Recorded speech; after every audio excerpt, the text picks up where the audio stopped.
welcome back to another Helix video. So by request, I'm going to do some slash type of tones here today, stuff in the style of GNR. So what I'm going to do is go ahead and just play some sound examples, and if you like it, stick around. I'll walk through how the patch is built. I'm going to be using Les Paul Standard for this. This one happens to have the burst bucker pickups in it, and most importantly, you can't see it in the video, but you got to take my word for it. I'm wearing an Appetite for Destruction t-shirt, and that's a big part of getting slash tones. So if you don't have one, go out and get one. So anyway, without any further ado, I'm going to play through some tunes here, and then we'll get back to talking about the patch.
All right, so there you go. There's some tone examples from this patch, some Guns N' Roses tunes played to the best of my memory, but you'll get the idea.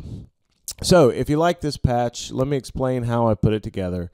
Quite obviously, for any Guns N' Roses fans, the amp I chose was the JCM 800.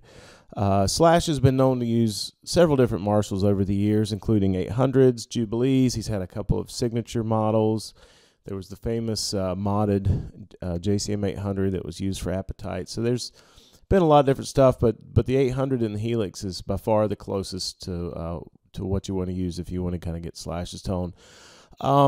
So we'll start there. Basically, what I did, I found this video by Eric Valentine, who produced the last few Slash solo records, the one he did with all the different special guests, and then the ones with Miles Kennedy. And he talked about how they used one of the signature Appetite for Destruction heads, but he talked about how he mic'd the cabinet. And he used 4 microphones on the cabinet, and I thought it was really interesting. So what I tried to do was duplicate his approach in Helix. So let me go ahead and talk about what I did with the cabs, because I think that's kind of the more interesting part of this, based on, like I said, what Slash's producer talked about. So like I said, he used one cabinet with 4 microphones. You can't do that in Helix, so what I did was I used 2 different dual cab blocks, which gave me essentially the ability to have 4 microphones. So I basically just did what he did in real life. I'm using the Uber V30 because the Marshall cabinet that Slash used had vintage 30s, and of the vintage 30 cabinets in Helix, I like the Uber one the best. Anyway, I'm using an SM57. I am using about 80 hertz low cut on everything. So an SM57 close mic'd, 421 dynamic mic close mic'd, using a 121 ribbon close mic'd, and then a 414 condenser about 7.5 inches off. And this is also the only thing I changed on this one. I did a little more low cut. I wanted this one to kind of I boosted it because of the distance. I boosted the volume a little bit to compensate, and then I wanted this one to mostly just bring out high end and kind of help cut. So I pulled a little bit more of the lows out of this cabinet than the rest of them. The rest of them are all about 80 hertz. So that's kind of the cabinet setup. Each path. So as far as routing, let me kind of explain what's going on here before we get to the rest of the blocks. So the path comes along, hits the amp, splits here, goes to the 1 cab block, then jumps down to 2B, and then hits an equalizer and delay and a reverb. After the word splits, it comes down here and hits an EQ, then it goes to 2A, and then there's a cab and a reverb. The reverbs are the same. I just put the delay on here for the intro to Welcome to the Jungle.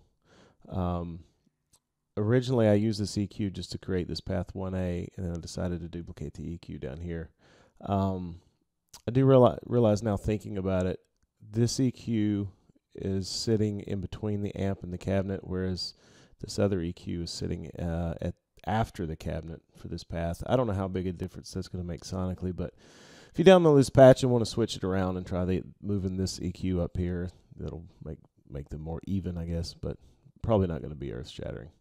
Okay, so again, because I was trying to kind of get recorded tone, or Slash's studio tone, I was trying to think of the best way to make it sound like it was recorded, and so I put a studio pre in here.